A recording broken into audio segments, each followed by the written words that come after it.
दोस्तों, आज हम जानेंगे कि हमारे जीवन में बौद्ध धर्म ग्रंथ किस तरह से पूरक हैं और हमारे जीवन में कितने उपयोगी हैं। यानी कि मनुष्य जीवन में धर्म ग्रंथ कितने कल्याणकारी साबित होते हैं। दोस्तों, जैसा कि हम जानते हैं, बौद्ध धर्म की सबसे ज़्यादा महत्वपूर्ण पुस्तक त्रिपिटक है। दोस्तों, यह पुस्तक बौद्ध धर्म के ज्ञान से भरी हुई है। इसका अध्ययन करने वाले उपासक एवं उपासिकाएं लोग बताते हैं कि इस पुस्तक का अध्ययन करने के बाद हम इसमें से जीवन के लिए उपयोगी बातों को चुनते हैं, लेकिन यह कार्य बहुत ही कठिन होता है। खैर दोस्तों, इस संबंध में हम फिर कभी बात करेंगे। अभी बात करते हैं कि जीवन के कल्याण हेतु बौद्ध धर्म ग्रंथ किस तरह से कल्याणकारी हैं। दोस्तों, इसके लिए हम सिद्धार्थ के जीवन को शुरू से देखते हैं। सिद्धार्थ ने जब प्रव्रज्ञा ली, उस समय लुम्बिनी एवं कपिलवस्तु में शाक्यों एवं कोलियों के बीच युद्ध होने के लिए जा रहा था, परंतु सिद्धार्थ को यह सब अच्छा नहीं लग रहा था कि शाक्यों में एवं कोलियों में युद्ध हो। वह जान गए थे कि अगर कोलियों एवं शाक्यों में युद्ध हुआ तो बहुत बड़ी संख्या में नरसंहार हो सकता है। इसलिए सिद्धार्थ ने युद्ध का विरोध किया। फिर वहां पर जनमत संग्रह ने यह कहा कि जिसका बहुमत होगा वही काम होगा। यानी कि युद्ध होने के पक्ष में अगर बहुमत हुआ तो युद्ध अवश्य ही होगा। सिद्धार्थ कुछ न कर सके। अंततः रिजल्ट भी वही हुआ कि युद्ध होना तय हो गया, क्योंकि कोलियों एवं शाक्यों के बीच युद्ध होने के पक्ष में ही बहुमत तैयार हो गया और जनमत कुछ न कर सका। सिद्धार्थ इस संबंध में बहुमत होने की वजह से चुप हो गए, क्योंकि उन्हें युद्ध बिल्कुल भी पसंद नहीं था। इसलिए वह गृह त्यागने के लिए तैयार हो गए। उनके माता पिता एवं उनकी पत्नी यशोधरा बहुत परेशान हुई। एकदम से उसके पति ने ऐसा निर्णय जो ले लिया था, पति के द्वारा गृह त्यागने का निर्णय यशोधरा के लिए असहनीय था। यशोधरा ने बुद्ध को रोकने की काफी कोशिश की, लेकिन सिद्धार्थ बुद्ध को तो जैसे वैराग्य ही हो गया था। यशोधरा के रोकने पर जब सिद्धार्थ किसी भी हालत में नहीं रुकना चाहते थे, तो यशोधरा ने उनसे सिर्फ इतना कहा कि मेरे सामने तो आपका पुत्र है, आपके माता पिता हैं जिनके लिए मेरी जिम्मेदारियां हैं। इसलिए मैं आपके परिवार के इन सभी लोगों को छोड़कर आपके साथ तो नहीं आ सकती हूँ। लेकिन आप अगर जा ही रहे हैं तो मानव कल्याण के लिए कुछ ऐसा करना कि मानव कल्याण हो सके। अपना कुछ ऐसा मार्ग चुनना जिस पर चलकर लोगों का फायदा कर सकें, लोगों का कल्याण कर सकें। दोस्तों, सिद्धार्थ की पत्नी यशोधरा बहुत समझदार स्त्री थी। उसकी जगह पर अगर और कोई स्त्री होती तो पति को हर संभव रोकने का प्रयास करती, शोर मचाती, तरह तरह के हथकंडे अपनाती और पति पर उसे छोड़ के जाने का आरोप भी लगाती। लेकिन यशोधरा ने सिद्धार्थ के प्रति ऐसा कुछ भी नहीं किया था। वह समझ चुकी थी कि सिद्धार्थ अब रुकने वाले नहीं हैं। लेकिन अंदर ही अंदर वह बहुत कुंठित थी, क्योंकि परिवारजनों के प्रति अपनी जिम्मेदारियों को छोड़कर वह सिद्धार्थ के साथ जाने में पूर्णतः असमर्थ थी। दोस्तों, सिद्धार्थ के घर त्याग की यह घटना, यानी कि उनके द्वारा प्रतिज्ञा लेने की यह स्थिति, यह दर्शाती है कि उन्होंने अपने राजपाट और तमाम ऐशो आराम सुख सुविधाओं को छोड़ दिया था और सिर्फ एक जोड़ी वस्त्र पहनकर प्रतिज्ञा ले ली थी। दोस्तों, गृह त्यागने के बाद जब सिद्धार्थ वैरागी बनकर वहां से निकल आए तो उनके पीछे पीछे उनके नगर के बहुत सारे लोग हजारों की संख्या में उनके पीछे आए और राजकुमार सिद्धार्थ से उनके घर वापस आने के लिए निवेदन करने लगे। सिद्धार्थ ने नगरवासियों को बहुत समझाने की कोशिश की, लेकिन वे थे कि अपने राजकुमार को छोड़कर जाने के लिए तैयार ही नहीं थे। भला नगरवासी भी अपने प्रिय राजकुमार को छोड़कर कैसे नगर में जाते। सिद्धार्थ ने उनकी मनोभावनाओं को समझते हुए उनसे कहा, अगर नगरवासियों आप लोग मुझसे सच में प्यार करते हो तो लुम्बिनी कपिलवस्तु में वापस जाओ और कोलीय एवं शाक्यों के बीच जो बहुमत की वजह से युद्ध होना तय हुआ है उसे रोकने का प्रयास करो, क्योंकि युद्ध बहुमत होने की वजह से होने जा रहा है। तो तुम लोग नगर में वापस जाकर एक बहुत बड़ी संख्या में जनमत तैयार करो। नगरवासी सिद्धार्थ की इतनी तेजस्विता वाली बातें सुनकर हैरान रह गए।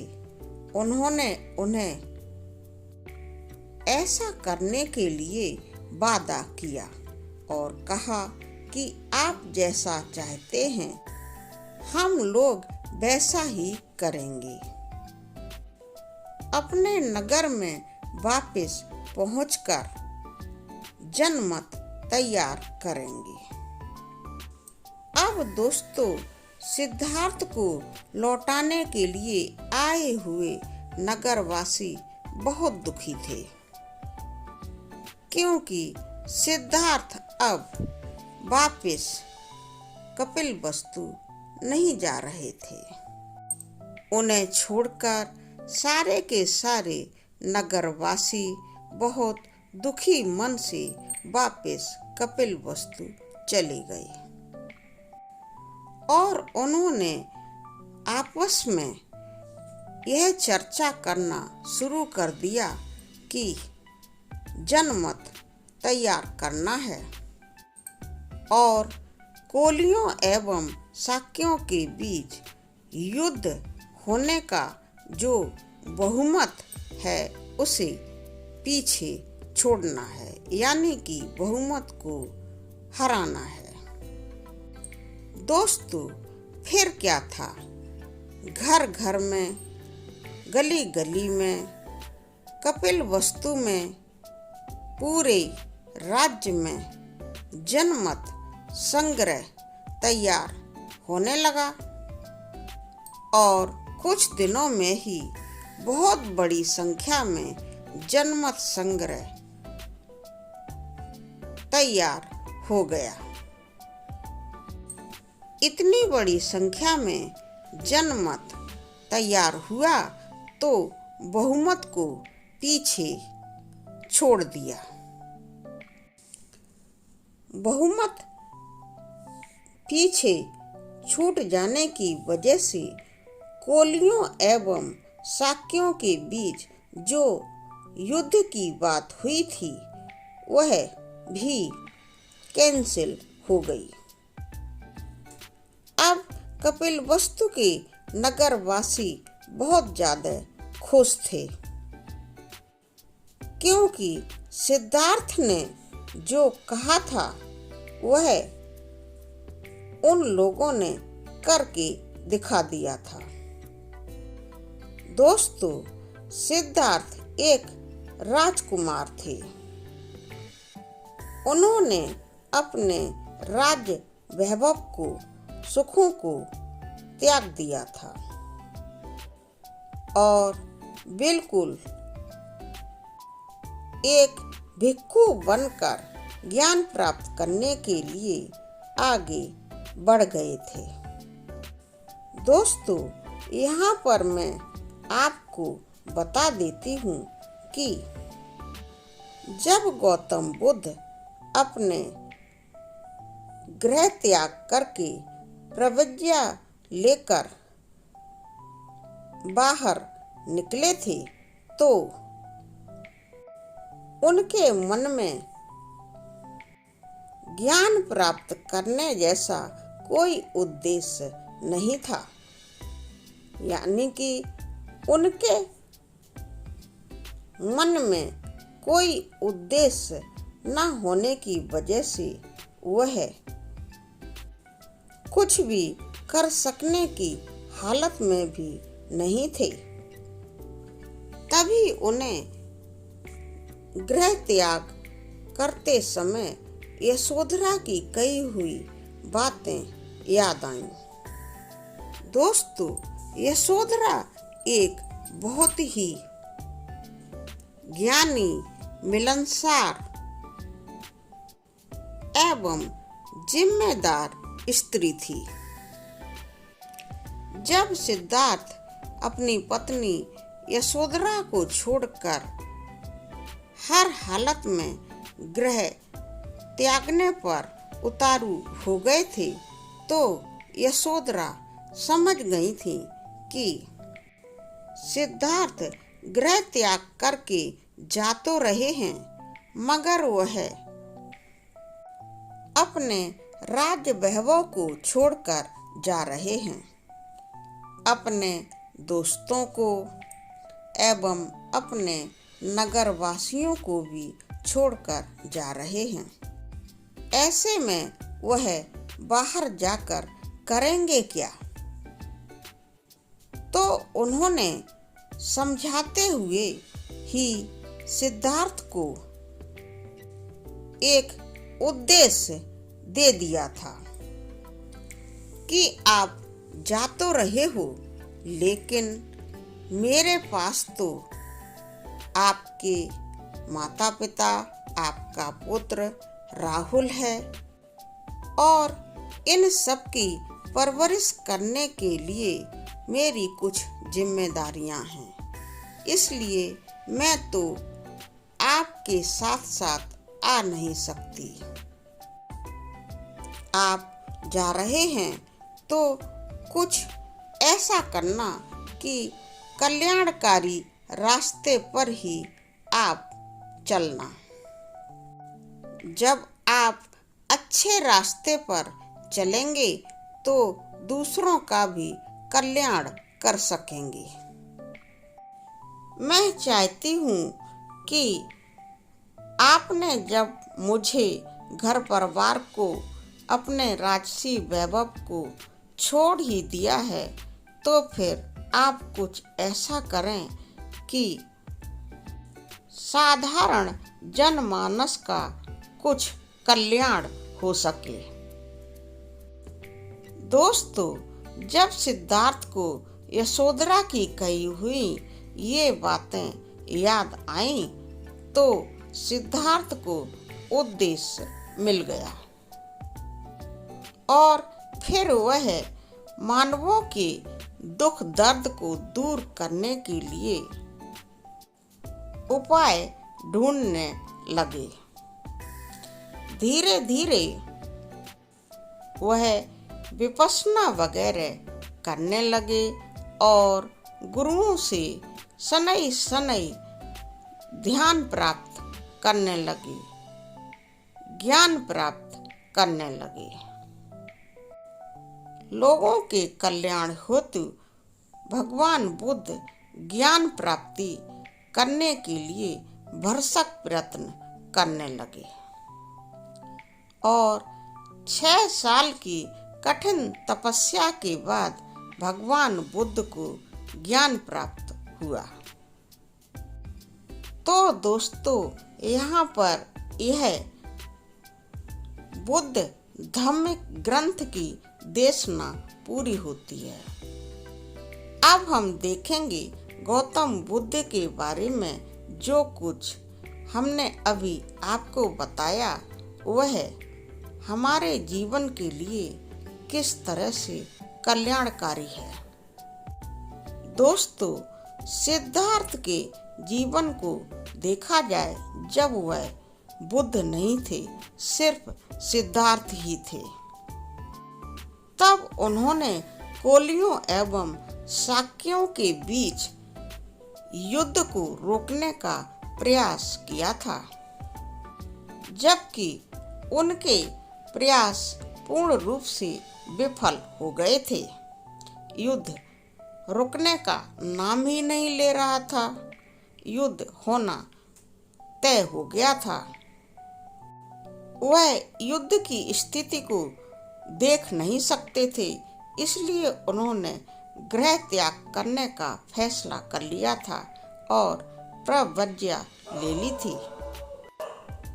और बाद में इस समस्या को सुलझाने के लिए उन्होंने एक बहुत बड़ा जनमत संग्रह तैयार करवा लिया था और युद्ध को रोक दिया था। उस समय सिद्धार्थ का मानना था कि कोई भी बहुमत जनमत से बड़ा नहीं हो सकता है, और इस बात को उन्होंने कोलीय एवं शाक्यों के बीच युद्ध को जनमत के द्वारा रुकवाकर सिद्ध भी किया, जो कि मानव हित में था। तो आप इस बात से समझ सकते हैं कि जीवन के लिए धम्म ग्रंथ कितने कल्याणकारी हैं। सिद्धार्थ के जीवन की यह घटना जो कि उनके शुरुआती जीवन की है कितनी महत्वपूर्ण है और मानव के लिए कल्याणकारी है। दोस्तों, सिद्धार्थ यानी कि गौतम बुद्ध के जीवन से हम अपने जीवन के लिए बहुत शिक्षा ग्रहण कर सकते हैं। जैसे कि आज के जमाने में हर एक इंसान पैसे के पीछे, सुख सुविधाओं के पीछे, ऐशो आराम के पीछे बहुत कस के पड़ा हुआ है। यहाँ तक कि इन चीजों के लिए वह सब कुछ तहस नहस कर देना चाहता है। मानव मूल्यों को बर्बाद कर रहा है, बिल्कुल भी नैतिकता नहीं है। इसलिए मानव मूल्यों को कुछ भी समझता ही नहीं है। ऐशो आराम एवं सुख सुविधाओं के लिए वह खूनी भी बन जाता है, एक दूसरे का मर्डर भी कर देता है। इंसानों के आपसी संबंधों पर कोई भरोसा ही नहीं है। आज के जमाने में इंसान के बीच फर्क हो गया है।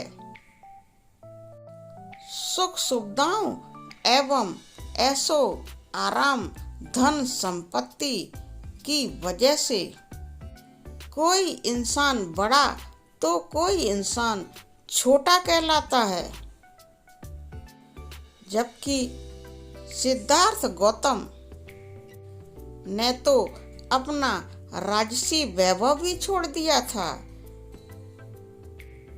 राजमहल में पले बढ़े सिद्धार्थ गौतम सब कुछ छोड़कर बैरागी जीवन जीने के लिए तैयार हो गए थे।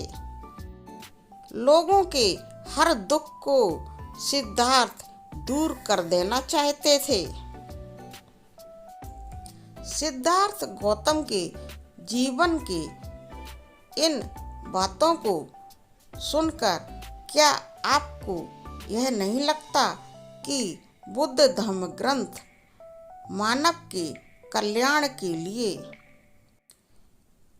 कितने ज्यादा उपयोगी हैं, कल्याणकारी हैं? मानव जीवन हेतु कल्याणकारी बुद्ध धम्म ग्रंथों को मेरा सत सत नमन।